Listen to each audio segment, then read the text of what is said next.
টাকা করি, আমাদের ক্ষুদ্রভাবে ব্যবসা করি, চাকরিও করি, এখান থেকে উপার্জিত টাকা দিয়ে আমাদের বাড়ি চালায়। আমরা জনগণের পাশে দাঁড়াই, বন্যার্থ মানুষের পাশে দাঁড়াই। কারণ মেয়ের বিয়ে দিতে পারে না, মেয়ের বিয়ে দেওয়ার জন্য সাহায্য করি। আমরা জনগণের একমাত্র দল যে জনগণের রাজনীতি আমরা করি। আমরা বাংলাদেশের সকল রাজনৈতিক দলকে আহ্বান জানাবো, রাজনীতিকে ব্যবসা হিসেবে গ্রহণ করবেন না।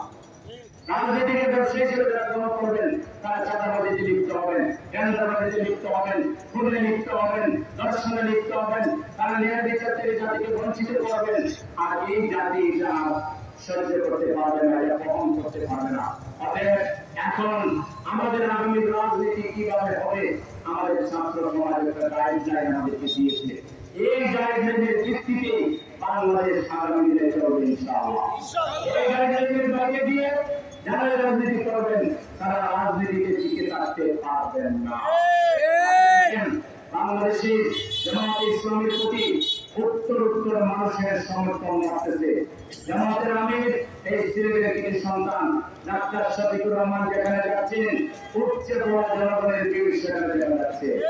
তার কথা শোনার জন্য জনগণের মধ্যে আমরা আগ্রহ দেখছি এবং মানুষকে বলতে শুনছি যে আমরা তো সবাইকে দেখলাম, একটা জামাতকে দেখা দরকার। আপনারা কি দেখতে চান? দেখতে চান?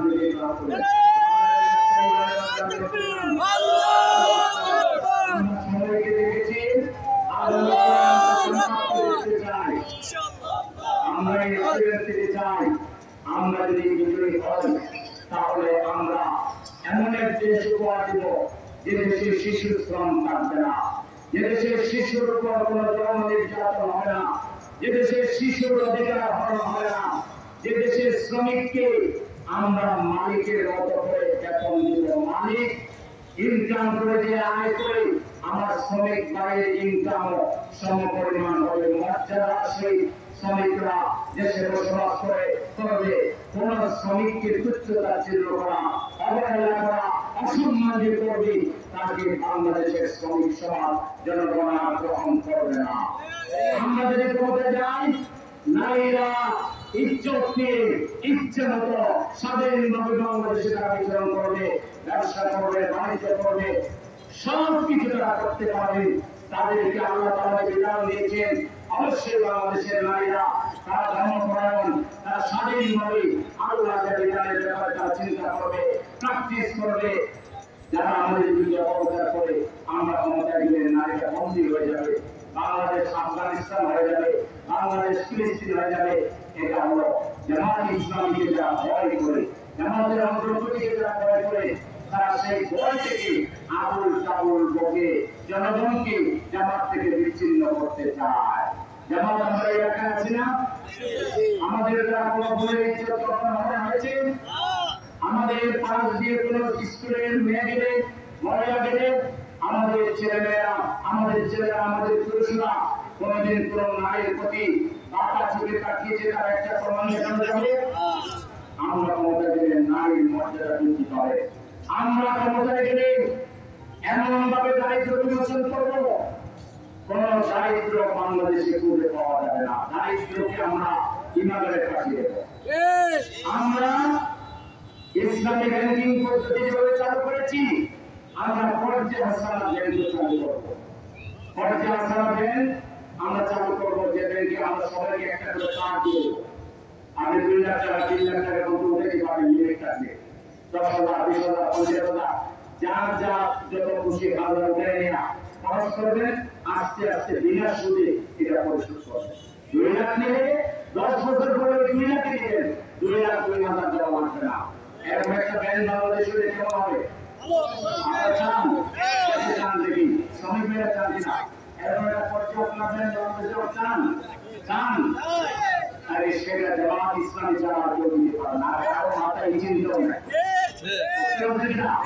আমরা কৃষককে তাদের কৃষির যে উপকরণগুলো সেগুলো একেবারে কম মূল্যে কিংবা বিনামূল্যে দেব। আমরা দেশের শিক্ষা ব্যবস্থাকে বাণিজ্য মুক্ত করে আমরা ছাত্রছাত্রীদের বই পুস্তক খাতা কলম ফ্রি করে দেব এবং স্কুলের টিচারদের, কলেজের টিচারদের, ইউনিভার্সিটির টিচারদের, মাদ্রাসা মসজিদের টিচারদের, মসজিদের ইমামদের বেতন দেব। তারা প্রাইভেট কার চালায় মসজিদের ইমামতি করতে আসবে ইনশাআল্লাহ। আমরা রাষ্ট্রকে একটা ওয়েলফেয়ার রাষ্ট্র হিসেবে প্রতিষ্ঠিত করবো, যে রাষ্ট্রে প্রত্যেকটা নাগরিক 18 কোটি মানুষ কিংবা 24 কোটি মানুষ যদি তখন হয়, 24 কোটি মানুষ হবে রাষ্ট্রের মালিক। আমরা সেরকম একটা সংস্থা আনবো, সুদখোরদের, মদখোরদের, গাঁজাখোরদের, দুর্নীতিবাজদেরকে আমরা প্রথমে হেদায়েতের জন্য চেষ্টা করবো। আর হেদায়েত যদি তাকে না থাকে, তাহলে তাদেরকে আমরা এমন একটা ব্যবস্থা নিব আমরা কল্পনা করতে পারবেন না। সব সুদখোর, মদখোর, ডাকাত, ছিনতাইকারী, তারপরে কিশোর গ্যাং, তারপরে আপনার মাস্তান টাস্তান যে আছে, এদেরকে 6 মাসের একটা সময় আমরা দেব। অস্ত্র জমা দাও, দুর্নীতি প্রমাণ ঘোষণা দাও, 6 মাসের ভিতরে ভালো হয়ে যাও। আমরা লোক লাগাই দেবো, কোরআন হাদিস শিখাবো, দিন শিখাবো, এদেরকে অর্ধেক ভালো হয়ে যাবে ইনশাআল্লাহ। আর অর্ধেককে আমরা 3 মাসের মাথায় পট করে লাল করে নিয়ে যাবো, মেহমানখানায় নিয়ে যাবো। সেখানে নিয়ে বিরিয়ানি, পোলাও, কোরমা, ভালো ভালো খাবার দিব, ফোন করার সুযোগ দিব। আমরা যারা দিন বুঝি, ইসলাম বুঝি, ভিতরে যারা আছে, তারা এদের সাথে মহাসভা করবে, আলোচনা করবে। তুমি কি চাও? ব্যবসা চাও? তোমার ব্যবসা বুঝি দিব। তুমি কি বিদেশ যেতে চাও? বিদেশ যাওয়ার ফান্ড দিব। তুমি কি চাও? তুমি তোমার কর্মসংস্থান চাও? তোমাকে কর্মসংস্থান করে দেবো। তুমি বিয়ে করতে পারো না, মেয়ে দরকার, টাকা নাই, তোমাকে মেয়ের ব্যবস্থা করে দেবো, টাকার ব্যবস্থা করে দেবো। বাবা তুমি আর টাকা অর্জন করবো না, বলবে যে স্যার জীবনে করবো না, ভালো। তারপরে 1-2% থাকলে তাকে, ওই 1-2% না থাকলে কারাগারের বেতন ভালো করতে হবে। জেলা সুপাররা এরা কি করবে? এরা তো তারা দিয়ে যাবে, চাকরিচ্যুত হয়ে যাবে। এই জন্য 1-2% যদি থাকেও, তাহলে কারাগার পরিষ্কার থাকলো। কারণ মাঝে মধ্যে দুর্বৃত্তদেরকে, শেখ হাসিনার মতো খুনি রাজনীতি যারা, এদেরকে তো ঢুকে দিল, ঠিক না? এই শেখ হাসিনা হাজার হাজার গুণ করছে। এই 15.5 বছরে কয়েক হাজার মানুষকে খুন করছে। এই ধরনের খুনি যারা, এরা জেলে যাওয়ার দরকার না, এরা বাইরে থাকলে অসুবিধা। এই জন্য এই ধরনের খুনি, এই ধরনের যারা অপরাধী, তাদেরকে আমরা মাল করে খাওয়াইয়া কিছু লোককে কারাগার পরিষ্কার রাখার জন্য আমরা ব্যবস্থা নেব ইনশাআল্লাহ। কি হবে? দেখেন জামাত ইসলামের হাতে এমন এমন পরিকল্পনা আছে, আমাদের বেসরকারি ব্যাংক চালাতে পারে, ইউনিভার্সিটি চালাতে পারে, স্কুল চালাতে পারে, কলেজ চালাতে পারে, মাদ্রাসা চালাতে পারে। দুর্নীতি হয় না, মারামারি হয় না, ভোট নিয়ে প্রিন্সিপাল ভোট নিয়ে কোনো কিছু হয় না। এই জড়িত ক্ষমতায় গেলে, এমপি হইলে, মন্ত্রী হইলে, এই জড়িত দেশে শান্তি আনতে পারবে, ঠিক না? এই দলটাকে ক্ষমতা আনার জন্য এটাকে খালি ওয়াজে হবে না, কাজ করতে হবে।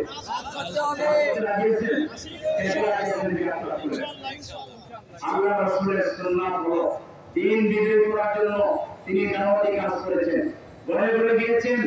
এই দাওয়াতি কাজের জন্য আমার নবীকে মায়ের খেতে হয়েছে, আহত হতে হয়েছে, দান্দার মোবারক শহীদ করা হয়েছে। তার তিনি যে রাস্তা দিয়ে হাঁটতেন, সেই রাস্তায় কাঁটা বিছিয়ে রাখা হতো, তার উপরে ডেল মারা হতো, তাকে উঠে নাড়ে করে দিয়ে তাকে কষ্ট দেওয়া হতো। এরকম অসংখ্য জুলুম, নির্যাতন, নিপীড়ন সহ্য করে আল্লাহ রাসূল এক পুত্র থেকে আরেক পুত্র, আরেক পুত্র থেকে আরেক পুত্র, তার সমাজের সব পুত্র দেওয়ার পরে তারপরে তিনি ভাবলেন একটু দূরে গিয়ে দেখি। তিনি গেলেন তায়েফে, তায়েফের সর্দারদেরকে দাওয়াত দিলেন। তারা তো দাওয়াত কবুল করলোই না, তাকে কয়েকটা যুবকের ধরে রাখলো, আর বাকিরা পাথরে পাথরে তাকে মাথা থেকে পা পর্যন্ত রক্তে রক্তে লাল করে দিল। তার পা থেকে কিছু আলাদা করতে পারতেছিলেন না। জিবরিল এসে বললেন, ইয়া রাসূল, আল্লাহ এতটাই রাগান্বিত হয়েছেন, তিনি চান এই দুই পাহাড়কে একত্রিত করে কাফির করতে ধ্বংস করে দেন, আপনি যদি অনুমতি দেন। আল্লাহ রাসূল বললেন, ওরা তো আমাকে চিনে নাই, বুঝে বলে আমি নবী, না চিনে না বুঝে আমার উপরে অত্যাচার করেছে, আমি ক্ষমা করে দিলাম। এই জন্য তার নাম হলো মা আরসালনাকা ইল্লা রাহমাতাল লিল আলামিন। আমরা যদি নবীর প্রদান করে অনুসরণ করে যদি দেশে যেতে চাই, তাহলে আমাদেরকে ওয়াতাওয়াসাউ বিল হাক্কি ওয়াতাওয়াসাউ বিস সাবরি, হকের উপরে চলা, সবরের উপরে চলা। আমার আকসার কাওলাম মিম্মান দা ইলাল্লাহ ওয়া আমিলা সালিহান ওয়া ক্বালা ইন্নানি মিনাল মুসলিমিন। তার কথা থেকে আপনার উত্তম চাই, মানুষকে আল্লাহকে আহ্বান করে, নিজের সৎ কাজ করে, আর লাউডলি ঘোষণা করে আমি একজন মুসলমান। আপনারা যে মুসলমান, আপনারা যে জামাত ইসলামী করেন, মুসলমানের নামটা কে রেখেছে? আল্লাহ। মিল্লাত আবিকুম ইব্রাহিম ওয়া সাম্মাকুমুল মুসলিমিন। তোমরা মিল্লাত ইব্রাহিমের দলের লোক, তোমাদের জাতির পিতা হচ্ছেন ইব্রাহিম আলাইহিস সালাম। আমাদের জাতির পিতা কে? আমাদের জাতির পিতা কে? ইব্রাহিম আলাইহিস সালাম। আমাদের নাম মুসলমান করেছেন কে? আমাদের নাম মুসলমান করেছেন কে? আল্লাহ। আমাদের নাম মুসলমান করেছেন কে? আল্লাহ। মুসলমান কি অপমানের নাম না গৌরবের নাম? অপমানের নাম গৌরব। আল্লাহ যার নাম রেখেছে সেটি অপমানের নাম হতে পারে? মুসলমান কোনো বিকারী জাতি না, মুসলমান মাথা নত করা জাতি না। মুসলমান মাথা উঁচু করে সে তার আদর্শের প্রতি, তার দিনের প্রতি, আল্লাহ যে দিন সেই দিনের প্রতি মানুষকে দাওয়াত দিতে হবে। এই দাওয়াতের কাজ না করলে, দাওয়াতের কাজ না করলে আপনার আল্লাহর নবীর উম্মত দাবি করলে আল্লাহর নবীটা স্বীকার করবেন না। আল্লাহ বলেছেন ফাকাযালিকা জাআলনাকুম উম্মাতান ওয়াসাতান লিতাকুনু শুহাদা আলান নাস ওয়া ইয়াকুনা রাসূলু আলাইকুম শাহিদা। তোমাদেরকে মধ্যমপন্থী জাতি হিসেবে সৃষ্টি করেছি যাতে তোমরা মানবতার সামনে সত্যের সাক্ষ্য দিতে পারো, আর রাসূল কিয়ামতের দিন তোমাদের ব্যাপারে সাক্ষী দিবে। তাহলে দাওয়াতের কাজ না করে রাসূলের সাক্ষী পাওয়া যাবে? রাসূলের সাক্ষী পাওয়ার জন্য, রাসূলের শাফায়াত পাওয়ার জন্য দাওয়াতি কাজ করে যুব সমাজকে, ছাত্র সমাজকে, ব্যবসায়ীদেরকে, সর্বস্তরের মানুষকে আমরা নামাজি বানাবো, দিনের প্রতি আনবো, কোরআনের দিকে রাখবো, আমরা ইসলামী আন্দোলনের দিকে রাখবো। ইসলামী আন্দোলন, ইসলামী সংগঠন, এটা আল্লাহর পক্ষ থেকে আমাদের জন্য নিয়ামত। আল্লাহ তাআলা ইবাদতের মধ্যে সবচেয়ে উৎকৃষ্ট সেরা ইবাদত হিসেবে ইসলামী আন্দোলনের কথা বলেছেন সূরা তাওবা 20 নম্বর আয়াতে। আল্লাযীনা আমানু ওয়া হাজারু ওয়া জাহাদু ফী সাবিলিল্লাহি বিআমওয়ালিহিম ওয়া আনফুসিহিম আ'যামু দারাজাতান ইনদাল্লাহ আউলাইকা হুমুল ফাইজুন ইউবাশশিরুহুম রাব্বুহুম বিরাহমাতিন মিনহু ওয়া রিদওয়ানিন ওয়া জান্নাতিন লাহুম ফীহা নাঈমুন মুকিম খালিদিনা ফীহা আবাদা ইন্নাল্লাহা ইনদাহু আজরুন আযীম। আল্লাহর প্রতি ঈমান এনে তার জন্য কষ্ট স্বীকার করে, ঘরবাড়ি ত্যাগ করে, মাল জান দিয়ে আল্লাহর রাস্তায় সংগ্রাম করে তাদেরকে আল্লাহ তাআলা বলেছেন তারা জান্নাতি, এবং তারাই সফলকাম। তাদের উপরে আল্লাহ অনবরত রহমত পোষণ করেন, আল্লাহ খুশি থাকেন এবং তাদেরকে চিরস্থায়ী জান্নাত দিবেন। শুধু জান্নাত নয়, আরো বড় উপহার নিয়ামত তিনি দান করবেন। প্রিয় ভাইরা, জামাত ইসলামী হচ্ছে সেই ইসলামী আন্দোলন, সেই ইসলামী সংগঠন 12 মাস 24 ঘন্টা দিনের দিকে, ইসলামের দিকে, কল্যাণের দিকে, সততার দিকে, তাকওয়ার দিকে মানুষকে ডাকছে। জামাত ইসলামীর পার্থিব কোনো লক্ষ্য নাই। পার্থিব লক্ষ্য যদি আপনারা আমাদেরকে চেয়ারম্যান বানান, এমপি বানান, মন্ত্রী বানান, তাহলে আমরা জনগণের অধিকারের সুরক্ষা দেব। আমাদের হাতে জনগণের অধিকার নষ্ট হবে না। এটা দিলে আমরা করবো, না দিলে অন্যদের মতো রাতের আকারে ভোট দিব না, জোর করে ভোট নেবো না, ভোট কিনে ভোট নিব না। আমরা যদি স্বতঃস্ফূর্তভাবে ভোট পাই আর আমাদের উপরে আমাদের দায়িত্ব আসে, আমরা সেই দায়িত্ব পালনের চেষ্টা করবো। আমাদের সময় হয়ে গিয়েছে।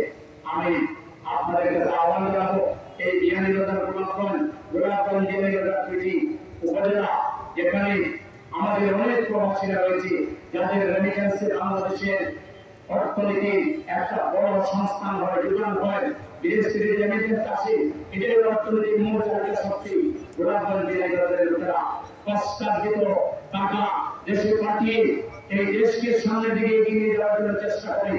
কিন্তু দুর্ভাগ্য, আমাদের যারা সরকারি ছিল গোলাপগঞ্জ জেলার ভালো করে থাকেনি। একটা রাস্তা নাই, অন্তত 3-4 সারি আছে, বড় রাস্তা, আমাদের বাইকের গাড়ি আছে, আলহামদুলিল্লাহ সুন্দরভাবে গাড়ি চালিয়ে যাবো না। রাস্তাঘাট ভাঙা, ভালো কোনো কলকারখানা নাই, ভালো কোনো অবকাঠামো নাই, ভালো মানসম্মত স্কুল নাই, কলেজ নাই, মাদ্রাসা নাই। চাইলে 2 বছরের মধ্যখানে আমরা একটা বড় ইউনিভার্সিটি করতে পারি, আন্তর্জাতিক মানের বিশ্ববিদ্যালয় করতে পারি, আমরা শিল্প কলকারখানা চালু করতে পারি, কিন্তু কিছুই এখানে গড়ে ওঠেনি। এখানে যে উন্নয়নের টাকা সেগুলো মেরে খাওয়া হয়েছে, এই 2 উপজেলার মানুষ কিছুই পায় নাই। এখানে স্বাস্থ্য সেবার সেরকম উপযুক্ত কোন ব্যবস্থা নেই।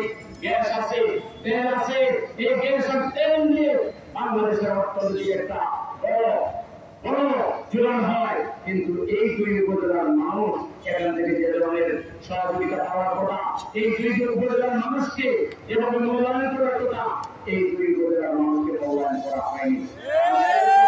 এরকম কোন নেতা আপনারা পাঠাতে পারেননি যিনি এগুলো করবেন, এরকম তাদের পাস কোনো ইতিহাস ছিল না।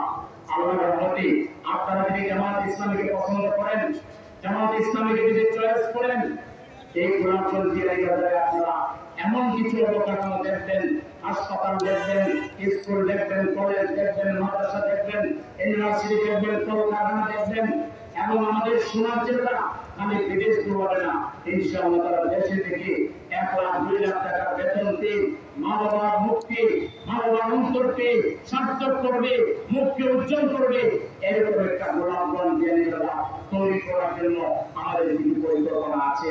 সেই পরিকল্পনা বাস্তবায়নে আপনাদের সহযোগিতা দরকার। আপনারা কি সহযোগিতা করতে রাজি আছেন? শুধু আপনারা করে সহযোগিতা করলে হবে? গোলাপগঞ্জ জেলার বাকি মানুষকে ঐক্যবদ্ধ করার জন্য আপনাদের মাথার গ্রাম, আপনাদের শ্রম, আপনাদের কষ্ট, আপনাদের ত্যাগ তিতিক্ষা যে দরকার হয় সেটাও কি দিতে রাজি আছেন? এখন থেকে আপনারা এই গোলাপগঞ্জ জেলার প্রত্যেকটা ভাই বোনকে আপনারা আশীর্বাদ এসেছেন বাইরে গিয়ে আমাদের বোনদেরকে অন্যদের আসে নাই, তাদেরকে আমাদের সালাম দিবেন। আপনারা যখন আসবেন বিভিন্ন বাড়িতে যখন উঠবেন, আত্মীয়ের বাড়িতে যখন যাবেন, ফোনে কথা বলবেন, আপনারা সব জায়গায় আমাদের এই পরিকল্পনার কথা জানাবেন, আমাদের সালাম দিবেন, আমাদের জন্য দোয়া করতে বলবেন, আমরাও ওনাদের জন্য দোয়া করি, দোয়া করবো, আপনাদের জন্য দোয়া করবো।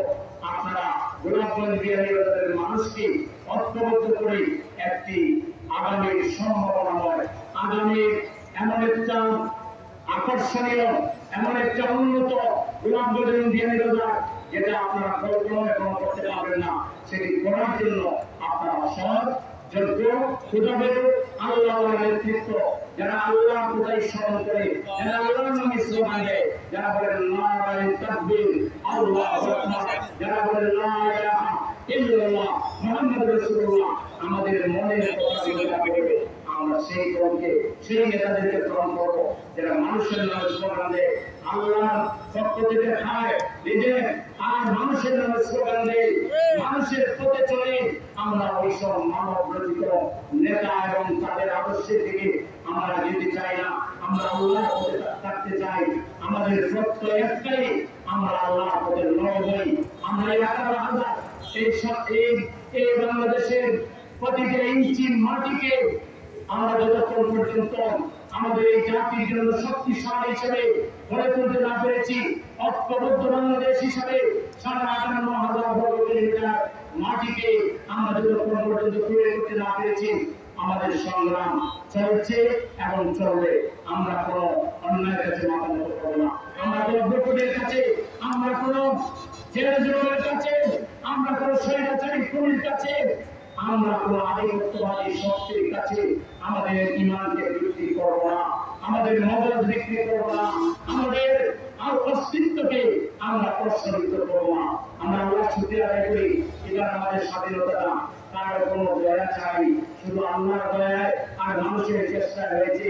আগের স্বাধীনতার জন্য আমাদেরকে বড় বেশি কথা শুনতে হইতো, আমরা স্বাধীন করে দিয়েছি। আর আমাদের এখানে লোকেরা বলতো আমাদের প্রভুকে স্বাধীন করে দিয়েছি, তাদের যা খুশি তাই আমরা দেবো, যাতে কিছুই বলতে পারবেন না। এখন তোদের মধ্যে চুনচারি করেছে, তোমাদের সহযোগিতা চাওয়া আধিপত্যবাদী সাম্রাজ্যবাদী গোষ্ঠীর সহযোগিতা চাই। আমরা জনগণ আল্লাহ ইচ্ছা আল্লাহ দেশ স্বাধীন করেছি, তাদের আর কারো কাছে আমরা ট্যাক্স দেব না, হুকুমে আমরা চলবো না। আমরা এক আল্লাহর হুকুমে আর জনগণের পরামর্শের ভিত্তিতে এই বাংলাদেশকে আমরা চালাবো ইনশাআল্লাহ।